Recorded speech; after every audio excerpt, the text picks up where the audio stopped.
Dismayado na naman ang LA Lakers fans dahil nga kanina ay tinambakan nga sila muli ng healthy na Phoenix Suns. Hindi nga kinaya ng Lakers ang opensa ng Big 3 ng Suns na merong combined 86 points. Maalat nga rin kanina itong sina LeBron na merong 10 points at Anthony Davis na merong 13 points. 19 wins and 20 losses na ngayon ng LA Lakers at pang number 10 sa West. Kaya naman ay dapat na nga daw gumawa ng malaking trade itong Los Angeles Lakers at dapat nga daw na mamili na ang LA Lakers sa pagitan nga nila Zach LaVine at DeJounte Murray.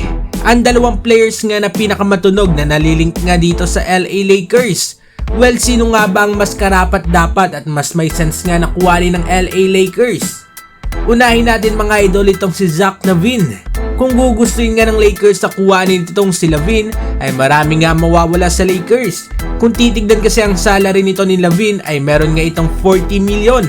At para makuha nga ng LA Lakers yan ay kailangan nga nilang i-trade sina D'Lo, Rui Hachimura at Gabe Vincent. Kung si LaVine nga ang kukuhanin ng Lakers ay makakakuha nga sila ng third star at isang solid nga na scorer. Nag-average nga ito ngayong season ng 20 points, 5 rebounds, 4 assists while shooting 34% sa 3. At kung gugustuhin naman ng LA Lakers na kuwanin si DeJounte Murray ay kakailanganin nga ng LA Lakers na i-trade sina D'Lo at ang kanilang rookie naman na si Jalen Hood-Schifino. Pero sa mga reports nga ay itong si Austin Reeves ang gusto nga daw ng Atlanta Hawks. Kung stats wise ay solid nga rin itong si Murray, averaging 21 points, 5 rebounds at 5 assists per game. Samahan pa nga mga idol ang matinik na 39% shooting sa 3-point line.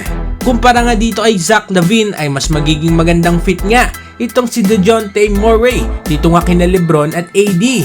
Isang solid guard na kayang umiskor at mahusay nga rin ang playmaking. Isa pa ay mahusay nga rin ito sa depensa unlike nga dito kay D'Angelo Russell. Overall mga idol, kung gusto nga kuhanin ng LA Lakers ang isa kina DeJounte Murray at Zach LaVine ay maaari nga talaga na merong mawala na important piece sa roster nila. Maaring si Rui Hachimura o hindi kaya ay itong si Austin Reeves. Anong masasabi ninyo dito mga idol?